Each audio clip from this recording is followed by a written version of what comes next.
ચૈતરભાઈ વસાવા આપણા સૌના નેતા, એમના સમર્થનમાં દૂર દૂરથી પધારેલા આપ સૌ આદિવાસી સમાજના યુવાનો, વડીલો, માતાઓ, બહેનો અને ગામડે ગામડેથી પધારેલા આગેવાનો સૌને મારા જય આદિવાસી, જય જોહાર। દોસ્તો, આજે આપણે અહીંયા ચૈતરભાઈ વસાવાના સમર્થનમાં એકઠા થવાની ફરજ પડી છે। જે ચૈતરભાઈ વસાવાએ આખા ગુજરાતના યુવાનોને હિંમત આપવાનું કામ કર્યું, જે ચૈતરભાઈ વસાવાએ સડકથી લઈ અને વિધાનસભા સુધી અવાજ ઉઠાવવાનું કામ કર્યું, જે ચૈતરભાઈ વસાવાએ ગામડે ગામડે યુવાનોની ફોજ તૈયાર કરી,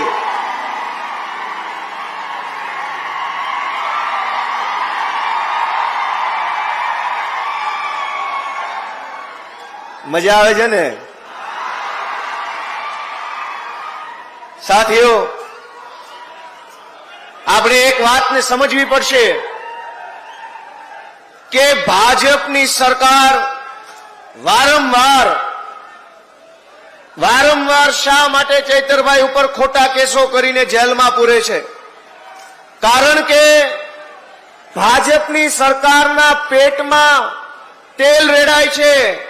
એમને ખટકે છે કે એક નાનો એવો આદિવાસી સમાજનો યુવાન ધારાસભ્ય કેવી રીતે બની ગયો।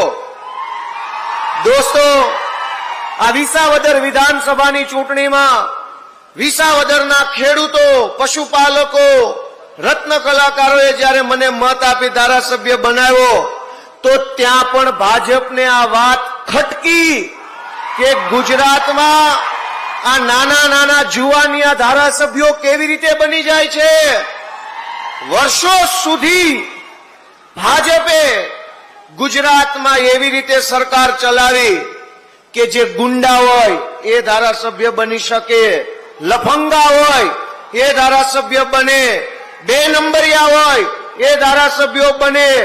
ગુજરાતના ઇતિહાસમાં પહેલી વખત આમ આદમી પાર્ટીના માધ્યમથી અરવિંદ કેજરીવાલજીના નેતૃત્વમાં મારી જેવા, ચૈતરભાઈ જેવા નાના પરિવારના છોકરાઓ ધારાસભ્યો બનવા લાગ્યા છે। દોસ્તો, આપણે એટલા સામાન્ય પરિવારના માણસો છીએ, એટલા ગરીબ ઘરના માણસો અમે છીએ, સામાન્ય નાના એવા ગામડામાંથી અમે આવીએ છીએ કે ધારાસભ્યનું સપનું તો બહુ દૂરની વાત છે। જો આમ આદમી પાર્ટી ન હોય, જો અરવિંદ કેજરીવાલ ન હોય તો આ ભાજપ ને કોંગ્રેસ વાળા તો અમને તાલુકા પંચાયતનો સભ્ય ન બનવા દે। દોસ્તો, મુદ્દો એ નથી કે ચૈતર વસાવાએ ગ્લાસ માર્યો કે પથ્થર માર્યો કે ધોકો માર્યો કે આંખ મારી, એ મુદ્દો નથી। મુદ્દો એ નથી કે ગ્લાસ માર્યો કે નહીં, મુદ્દો એ છે કે ચૈતર વસાવાએ ડેડિયાપાડાથી તીર માર્યું અને તીર સરકારની છાતી ઉપર લાગી ગયું છે। એ તીર ભાજપની સરકારની છાતી પર લાગ્યું, આદિવાસી સમાજને જગાડવામાં આવ્યો, યુવાનોનો અવાજ બનવાનું કામ કર્યું, એટલા માટે જેલમાં પૂરે છે। પણ દોસ્તો, ભાજપના 8 પાસ ડફોળ નેતાઓને મારી એટલી વિનંતી છે, ભાજપના 8 પાસ ડફોળ નેતાઓને એટલી વિનંતી છે કે જે નેતાની જગ્યા યુવાનોના દિલમાં હોય એનું જેલ કાંઈ બગાડી શકતી નથી। જેલ મોટી નથી, જનતાનું દિલ મોટું છે અને ચૈતર વસાવાની જગ્યા સમાજના દિલમાં છે। દોસ્તો, આ ચૈતરભાઈ વસાવાની લોકપ્રિયતાની વાત કરું, વર્ષોથી ભાજપમાં, કોંગ્રેસમાં પણ આદિવાસી સમાજના નેતાઓ ચૂંટણી જીતે છે, કોઈ સાંસદ બને, કોઈ ધારાસભ્ય બને। અહીંના આપણા કાકા સાંસદ સભ્ય છે, પણ ભાજપને કઈ વાત ખટકે છે ધ્યાનથી સાંભળજો કે વિસાવદરની ચૂંટણીમાં હું ઉમેદવાર હતો તો ગામડે ગામડેથી એવા ફોન આવતા હતા કે ચૈતરભાઈ ક્યારે આવે છે સભા કરવા અમારા ગામમાં। ચૈતરભાઈની સભાની જાણ થાય, હજારો લોકો ગામના આટલા વર્ષો સુધી એવું હતું કે ભાજપની ટિકિટ પર સાંસદ તો બની જતા હતા, પણ આખા વિસ્તારમાં કોઈ બોલાવતું નહોતું. આ ચૈતરભાઈ વસાવા આદિવાસી સમાજના પહેલા એવા નેતા છે જેની ઇજ્જત, જેનું સન્માન, જેની લોકપ્રિયતા માત્ર આદિવાસી સમાજમાં નહીં, ગુજરાતના એક એક જિલ્લામાં, એક એક સમાજમાં છે દોસ્તો.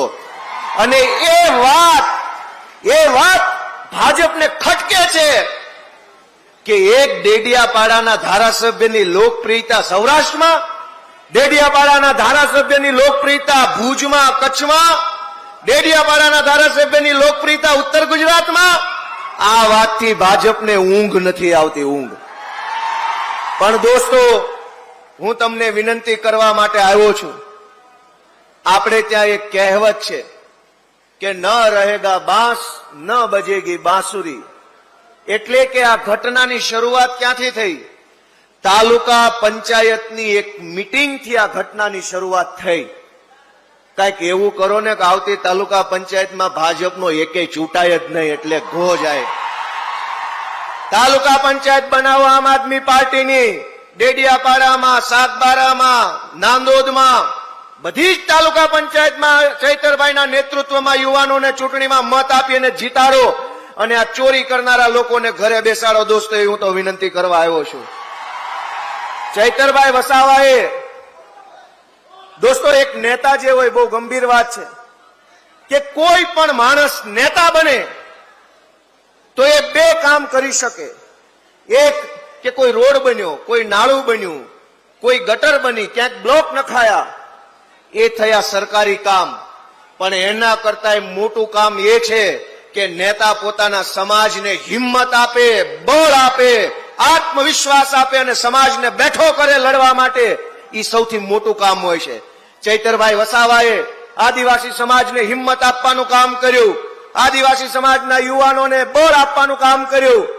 દાહોદ હોય કે ઝાલોદ હોય કે છોટાઉદેપુર હોય કે સાબરકાંઠા હોય, જ્યાં જ્યાં આદિવાસી સમાજ ઉપર અત્યાચાર થયો, અન્યાય થયો, ભ્રષ્ટાચાર થયો, ત્યાં ત્યાં ચૈતર વસાવા ઉભા રહ્યા અને લોકો માટે લડવાનું કામ કર્યું. દોસ્તો, ભાજપને એ વાત ખટકે છે કે આ ચૈતર વસાવા બધે કેમ પહોંચી જાય છે. આ વિસ્તારોમાં વર્ષો સુધી નકલી કચેરીઓ ખોલી આદિવાસી સમાજના વિકાસ માટે જે પૈસા સરકારમાંથી આવતા હતા એ ભાજપ વાળા ખાઈ ગયા. બધુંય મિલીભગતથી ચાલતું હતું. ભાજપ અને કોંગ્રેસના નેતાઓ ભાગબટાઈ કરી આદિવાસી સમાજના અધિકારોના પૈસા ખાઈ જતા હતા. એને રોકવા વાળું, ટોકવા વાળું કોઈ નહોતું. તો ભાજપને મજા આવતી હતી, કોંગ્રેસને મજા આવતી હતી. પણ જેવા ચૈતર વસાવા આવ્યા અને ભાંડા ફૂટવા લાગ્યા તો હાહાકાર મચી ગયો કે આને જલ્દી જેલમાં પૂરો. જો આને જેલમાં નહીં પૂરો તો આ બધો ભાંડો ફોડશે. દોસ્તો, મનરેગા કૌભાંડ 2,500 કરોડ રૂપિયા આદિવાસી સમાજના ખાઈ ગયા.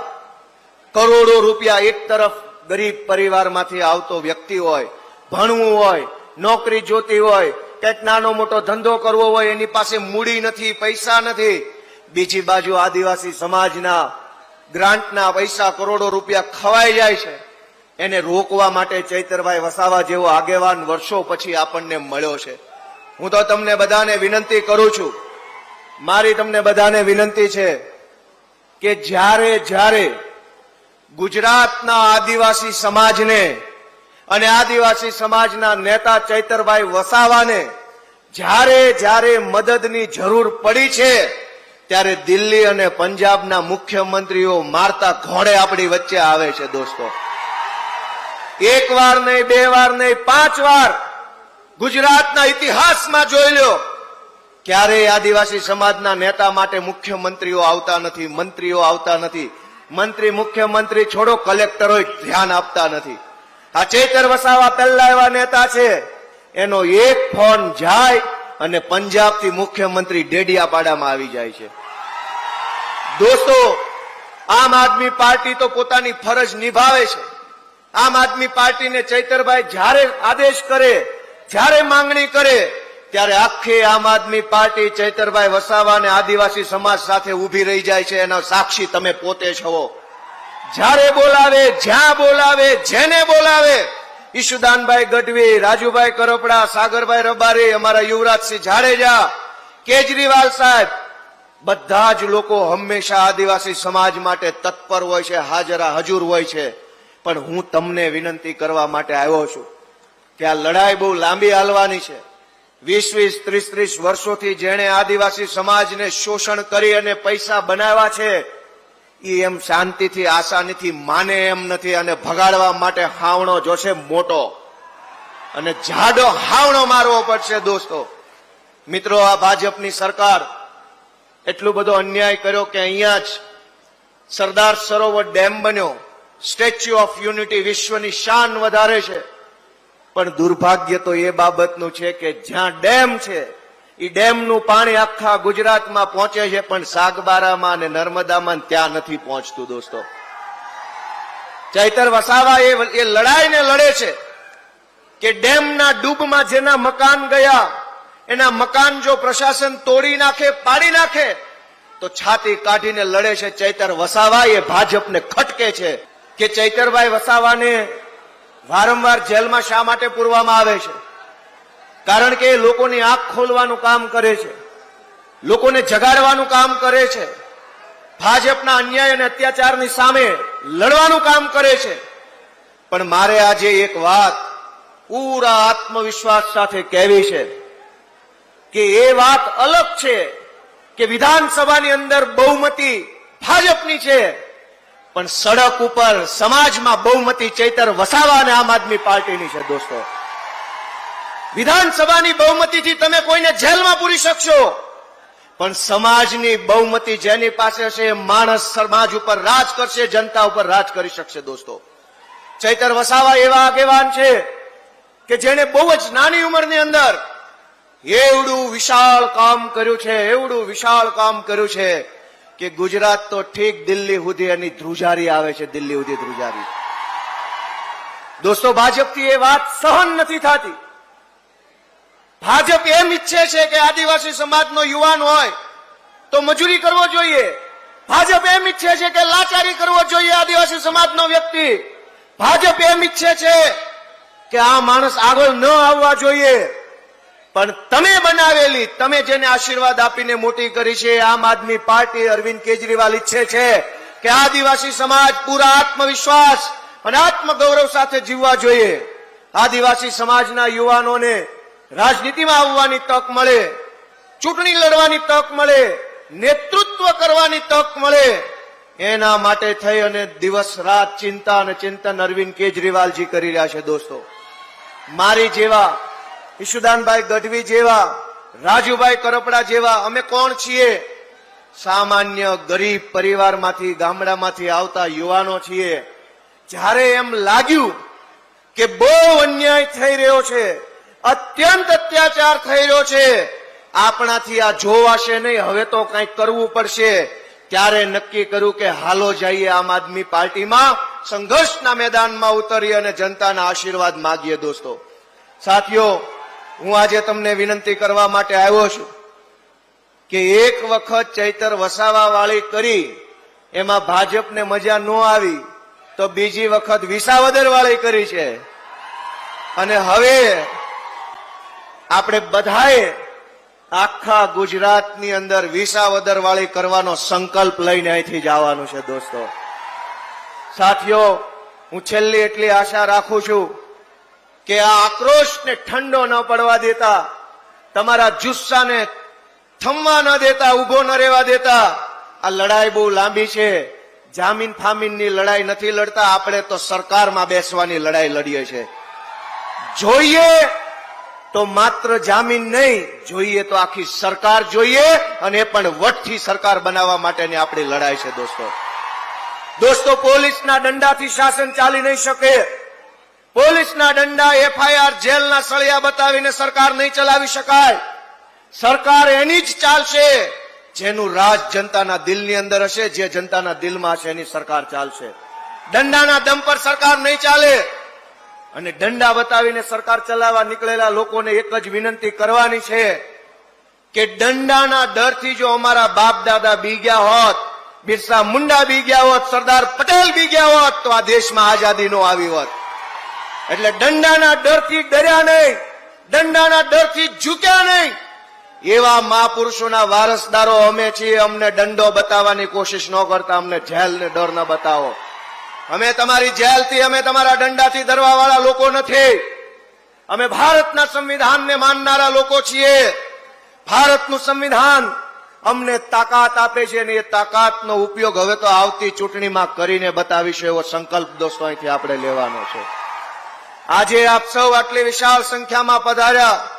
મારી યુવાનોને વિશેષ અપીલ છે દોસ્તો કે ક્યાં સુધી આ ભાજપની સરકારને હાથ જોડતા રહેશો. ભાઈ સાહેબ બાપા ટેટમાં આપો, ટાટ પાસ ને ટેટ પાસ ને આ કેટેગરી ને આમાં માર્ક ને તેમાં માર્ક. દોસ્તો ભણી ગણીને ડિગ્રીઓ લઈને આપણે નોકરીની લાઈનમાં ઉભા છીએ, નથી નોકરી મળતી, નથી ભરતી આવતી, નથી પેપર ટાઈમે આવતા, આવે છે લીક થઈ જાય છે. હું તમને ગોપાલ ઇટાલિયા નવો ચૂંટાયેલો ધારાસભ્ય વિનંતી કરું છું કે આવો રાજકારણમાં તાલુકા, જિલ્લા પંચાયત, નગરપાલિકા, ગ્રામ પંચાયત તમારી રાહ જોઈ રહી છે. રાહ આવો રાજકારણમાં, બધા આવો રાજકારણમાં. ક્યાં સુધી સત્યાગ્રહ છાવણી ઉપર બેસશો? અને સત્યાગ્રહ છાવણી પર બેસીને કરેલા ઉપવાસનું નોંધ કોણ લઈ રહ્યું છે? આ તમારો ભાઈ ગોપાલ ઇટાલિયા. હમણાં થોડા વર્ષ પહેલા જમાદાર હતો, પોલીસ કોન્સ્ટેબલ તરીકે નોકરી કરતો હતો. એવા મોટા 8 પાસ ને 9 પાસ ને 10 પાસ ને કદાવર નેતાને સલામું મારતો હતો તમારો ભાઈ. પછી નિર્ણય કર્યો કે 8 પાસ ને સલામ મારવા કરતા હું એ જગ્યાએ હોઉં તો કેવો રૂપાળો લાગુ. મેં નિર્ણય કર્યો કે નથી કરવી આ નોકરી. હાલો રાજકારણમાં.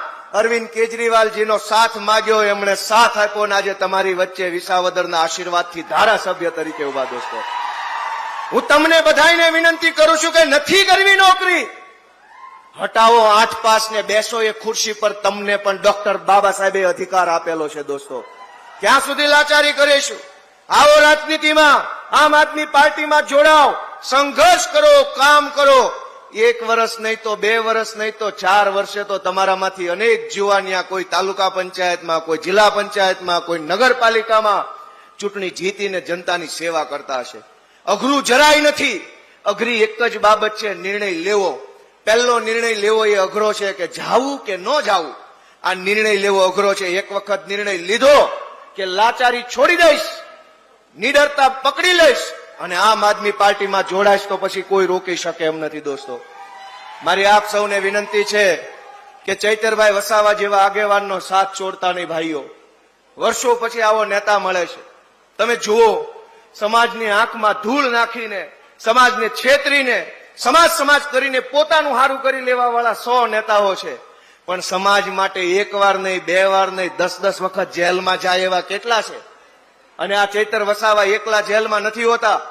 એમના 2 પત્નીઓ, એમના બાળકો પણ જેલ જેવી યાતના ઘરે બેસીને ભોગવતા હોય છે.